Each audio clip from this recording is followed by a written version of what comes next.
¿Quién pensaría que una familia que mostraba perfección a todos en las redes sociales acabaría destruida de esa manera?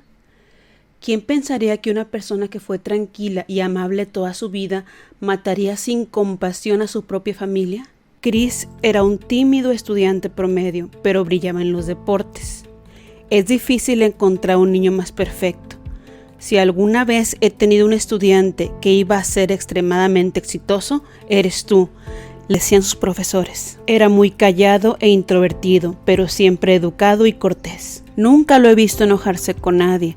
Él no le haría daño ni a una mosca. Fueron algunos de los comentarios de sus compañeros de clase de preparatoria. Su hermana a menudo se preguntaba si algo andaba mal con Chris, ya que era demasiado obsesivo y perfeccionista. Era recto como una flecha y estaba muy dedicado a su trabajo. Y nunca salía de fiesta, dijeron sus compañeros escolares. Su único problema familiar fue que su padre tuvo un periodo de adicción a la cocaína, mientras Chris era adolescente, pero no se conoce alguna otra cosa. Chris se graduó con honores y encontró un trabajo de tiempo completo en Ford como técnico de servicio, pero soñaba con ser parte del equipo de carreras de NASCAR, sueños que jamás realizó. Shannon Catherine Rusnak nació el 10 de enero de 1984, siendo una niña enfermiza que constantemente necesitaba atención médica. Shannon no era popular, era la niña inteligente que sufría de bullying. Se casó con un hombre llamado Leonard King después de terminar la preparatoria y comenzó la universidad mientras su nuevo esposo se unió al ejército. Tenía el sueño de ser abogada, pero pronto abandonó la universidad y consiguió un trabajo vendiendo celulares, en el cual llegó hasta el puesto de gerente. Trabajó muchas horas administrando sucursales y en 2007 se divorció. En el 2010, Shannon enfermó. Su cabello comenzó a caerse y perdió 10 kilos en un mes, por lo cual le diagnosticaron lupus y debido a los medicamentos subió muchísimo más de peso y se sentía muy débil, tan débil que tuvo que abandonar su trabajo como administradora. En julio de ese año recibió un mensaje de Facebook de Chris Watts. Comenzaron a salir juntos y Shannon dijo que se enamoró de Chris por su bondad y amabilidad. Le ayudaba a ella en todo, la acompañaba al médico, la escuchaba y la trataba muy bien. Todos los amigos de ambos afirmaron que él la adoraba y la trataba de la mejor manera. Eran la pareja ideal. Y sí, eran la pareja ideal. Eso hasta que Chris la presentó a su familia. La familia de Chris no la trataba bien por ser divorciada y porque ella dominaba a Chris. Incluso él le daba su sueldo completo a Shannon para ayudarle con los gastos médicos. Además sentían que ella lo estaba alejando de su familia, pues él empezó a pasar las navidades y festejos con ella. Mientras tanto, los padres de ella estaban muy felices, pues veían lo bueno que era Chris. Estaban encantados con la relación. Chris le pidió matrimonio a Shannon y eso aumentó el odio de la familia de Chris contra ella, al punto de que trataron de sabotear su despedida de soltera, por lo cual no fueron invitados a la boda. El sábado 3 de noviembre del 2012, Shannon se casó con Chris Watts y el único miembro de la familia de Chris que asistió a la boda fue su abuela. Chris llamó a sus padres al enterarse de que Shannon estaba embarazada en el 2013 y la familia decidió dejar de maltratar a Shannon. Sin embargo, la familia de Chris le dijo a sus familiares que Shannon despilfarraba el dinero y vivía una vida lujosa mientras se hundían en deudas.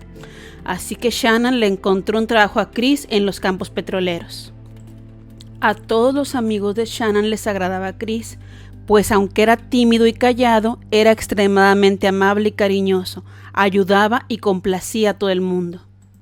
En el 2015 nació su segunda hija, por lo cual en junio Shannon y Chris se declararon en bancarrota. Sus deudas provenían principalmente de tarjetas de crédito en tiendas departamentales. Para poder pagar su deuda, Shannon cuidaba a sus hijas en el día, en la tarde trabajaba en una atención telefónica y en las noches trabajaba como vendedora en una empresa multinivel.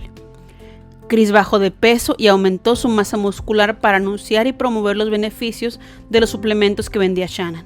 A partir del 2016, Shannon publicaba videos en Facebook para poder vender sus productos, mientras Chris decía que odiaba aparecer en las redes sociales, pero lo hacía por complacerla. Todo parecía perfecto en su matrimonio a los ojos de Facebook. Sin embargo, sus vecinos comenzaron a escucharlos gritarse en las noches desde el 2017. Los amigos de ambos comenzaron también a sospechar que la pareja no era tan perfecta, pues ambos se dirigían miradas molestas de vez en cuando. En ese mismo año, Nikki Kessinger fue trasladada a la oficina de Chris Watts.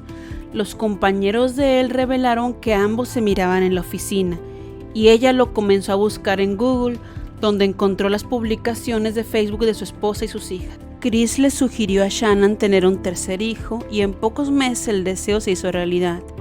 Pero cuando sucedió, Chris no estaba muy feliz, pues ya había comenzado su romance con su compañera de trabajo Nikki.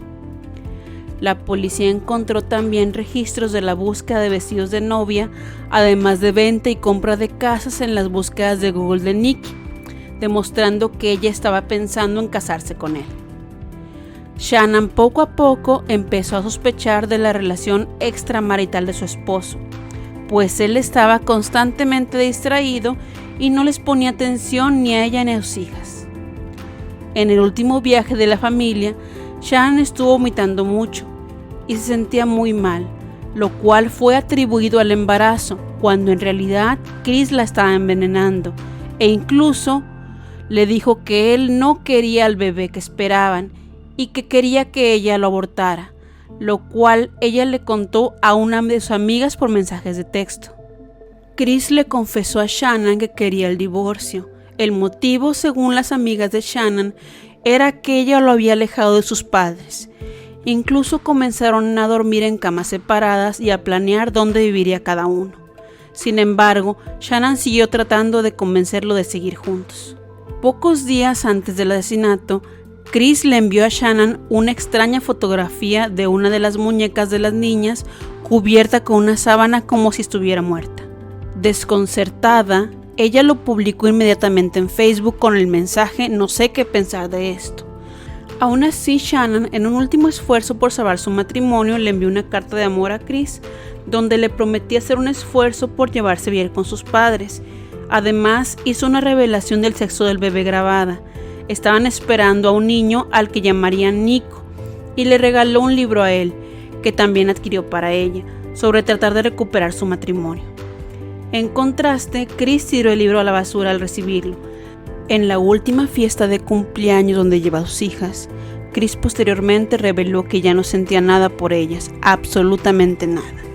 Además, sus amigos le preguntaron si necesitaba cosas para el bebé, para regalárselas, y él les contestó que no, que ya había conseguido todo, cuando en realidad no tenía nada. En la tarde anterior al día del asesinato, Chris le envió un mensaje de texto a su compañero diciéndole que no era necesario que ambos fueran a trabajar al día siguiente, que él podía hacerlo solo.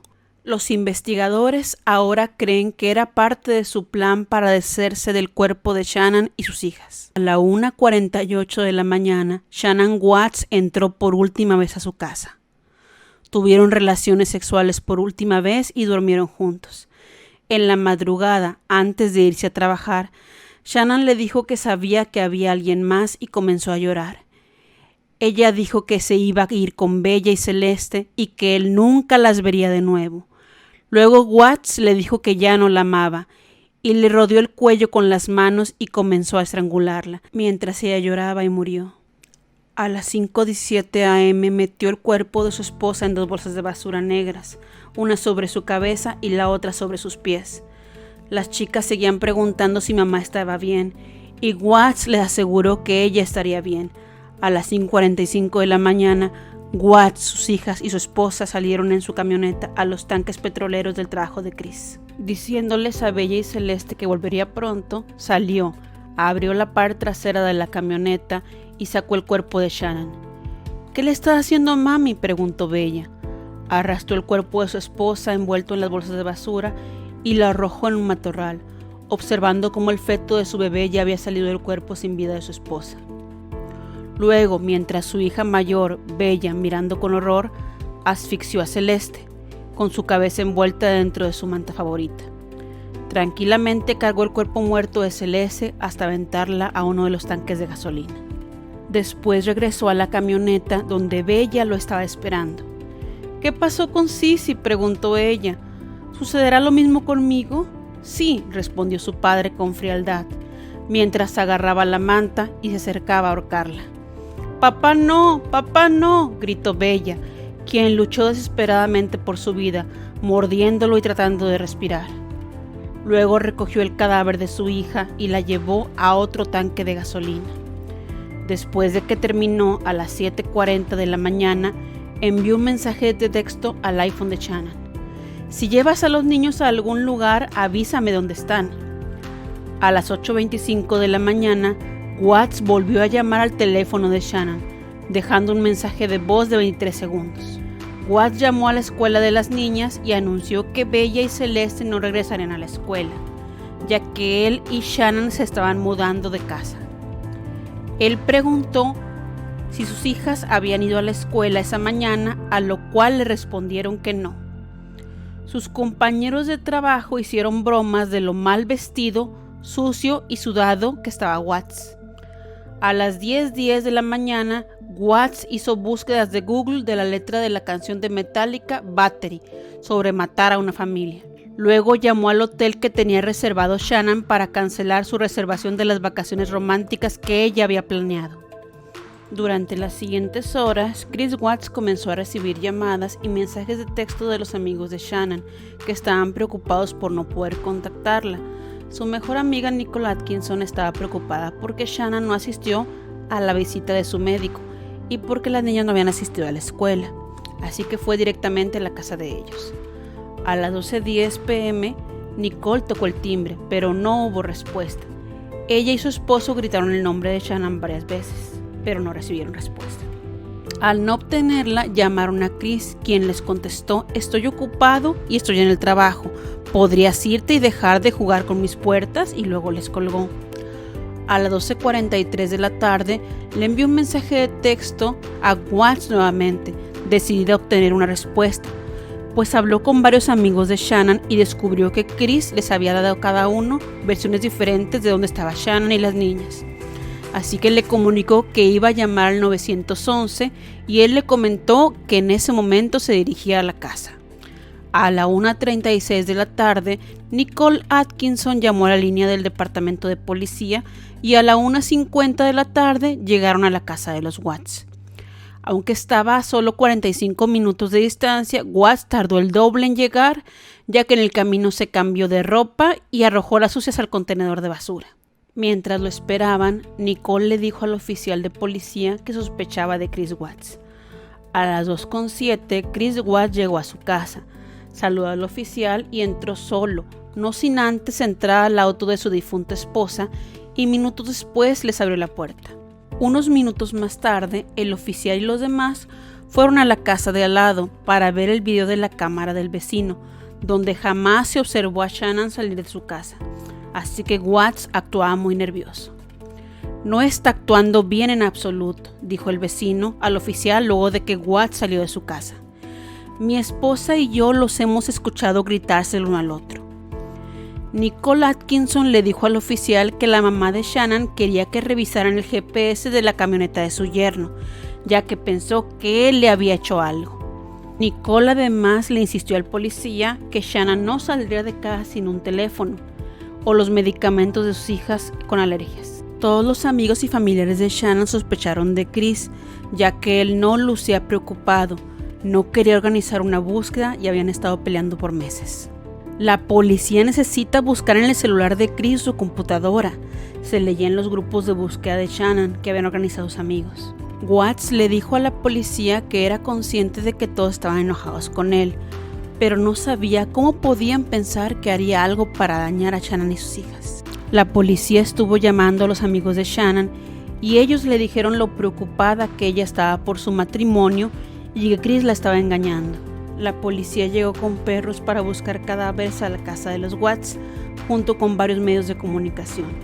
A ambos les pareció bastante rara la actitud de Watts, sin emociones, sin tristeza, sin llantos y sonriendo en momentos inapropiados. A las 6:46 de la tarde, el agente encargado del caso le pidió a Watts que fuera al cuartel general lo antes posible.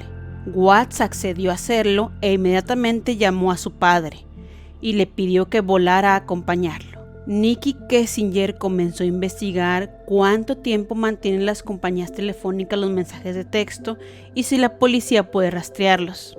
El agente procedió a pedirle a Watts que hiciera una prueba de polígrafo y él aceptó, pero como ya era muy tarde la harían el día siguiente. Al día siguiente, a las 6 de la mañana, los agentes fueron a revisar la casa de los Watts, donde encontraron varias cosas sospechosas. Una sábana y una funda de almohada dentro de un bote de basura en la cocina, con manchas desconocidas y oscuras. El libro Hold Me Tight que Shannon le había enviado a Chris también estaba en la basura, directamente del paquete de Amazon sin abrir. A las 8 de la mañana, la agente recibió una llamada telefónica de la compañía de seguridad informática que les informó que Chris tenía una relación extramarital con Nicole Kessinger desde junio del 2018. A las 11 de la mañana, Chris y Ronnie Watts entraron a la estación de policía para hacer la prueba del polígrafo. La agente comenzó preguntándole sobre su infancia, su relación con sus padres, matrimonio y los nacimientos de Bella y Celeste. Posteriormente pasaron a las preguntas sobre la desaparición de su familia y, según la agente, su relato carecía de emoción y parecía ensayado y autocompasivo. Después, Watts negó tener un amante, aunque los agentes ya sabían todo al respecto de esos hechos. Mientras Chris Watts hacía la prueba del polígrafo, otro agente entrevistó al padre de Watts, quien describió a su nuera como controladora, narcisista y bipolar, diciendo que ella causó la mayoría de los problemas con su hijo. ¿Causaste físicamente la desaparición de Shannon? No. ¿Estás mintiendo sobre la última vez que viste a Shannon? No. ¿Sabes dónde está Shannon ahora? No.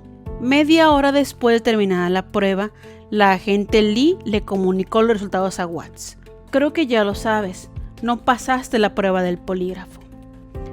Watts juró que estaba diciendo la verdad y que no había mentido. ¿Qué pasó con Shannon, Bella y Celeste? Sé que quieres contarlo. La engañé, confesó Watts de repente. Lo sabemos. Le dijeron los agentes que sabían todo sobre su relación con Nicky Kessinger. Para que Chris se abriera con ellos, el agente decidió comenzar a menospreciar a Shannon, llamándola controladora y culpándola de la separación. ¿Fue un accidente? ¿Shannon le hizo algo a las niñas y luego sentiste que tenías que hacerle algo a Shannon? En ese momento, Chris Watts concibió la diabólica idea de acusar a Shannon de haber asesinado a sus hijas. ¿Qué les hizo Shannon, Chris?, preguntó el agente. ¿Puedo hablar con mi papá?, suplicó Chris. A las 4:43 de la tarde, Ronnie Watts entró a la sala de entrevistas. Chris le dijo a su padre que Shannon sabía sobre su aventura y después ella asfixió a Bella y Celeste y en un arranque de ira, él la asfixió de vuelta. Luego le contó lo mismo a los agentes. Entonces, ¿dónde están ahora, Chris? Finalmente, Chris Watts se derrumbó, admitiendo que había cargado a Shannon, Bella y Celeste en su camioneta y las había llevado a los tanques de aceite de su compañía. Los agentes también, en otra estación de policía, entrevistaron a Nicole Kessinger y ella negó saber algo al respecto de la desaparición de la familia. No te enojes conmigo, pero parece que encontraste una nueva vida y la única forma de obtener esa nueva vida era deshacerte de tu vieja vida. No soy un monstruo, respondió Watts emocionado. No maté a mis bebés. Watts fue detenido con 3 cargos de asesinato en primer grado, 2 cargos de asesinato en primer grado de una víctima menor de 12 años por una persona de confianza, 3 cargos de manipulación de un cuerpo humano fallecido y 1 cargo de interrupción ilegal de un embarazo en primer grado. Watts se declaró culpable de todos los cargos y fue sentenciado a 3 cadenas perpetuas, pero su familia no estuvo de acuerdo y dijeron que debieron hacer una evaluación psiquiátrica. Él no es un monstruo, dijo su padre a la cadena ABC. Cindy dijo que Shannon era más capaz de matar a sus 2 hijas que su hijo. A finales de noviembre, se descubrió en los registros telefónicos de Nicky Kessinger que ella había buscado en internet a Chris y Shannon Watts 9 meses antes de que comenzaran a ser pareja. Todas las noches desde la cárcel, Chris Watts habla con sus padres durante 1 hora sobre encontrar a Dios y ayudar a los otros presos con instrucción religiosa. Además, puso fotografías de Shannon, Bella y Celeste en la pared de la celda, con las que habla todas las noches. También les escribe cartas. Lo último que sabe del caso es que Chris Watts desea salir de la cárcel y para eso presentó una apelación, alegando que no estuvo presente ningún abogado al momento en que lo forzaron a confesar. Él afirma ser un hombre bueno que tiene la misión de dar a conocer la palabra de Dios en la tierra y que para eso necesita estar en libertad. Actualmente hay muchas versiones y muchas personas que creen diferentes cosas respecto al caso. Algunos tienen la idea de que Shannon es la culpable de todo por tratar tan mal a Chris, por meterlos a todos en deudas económicas. Y según muchos también, Watts en realidad es un narcisista que necesita que los demás lo alaben, por lo cual no quería manchar su imagen y prefirió matar a su familia para poder estar con su amante que lo idolatraba. Él afirma ser un hombre bueno que tiene la misión de dar a conocer la palabra de Dios en la tierra y que para ello necesita salir y estar en libertad.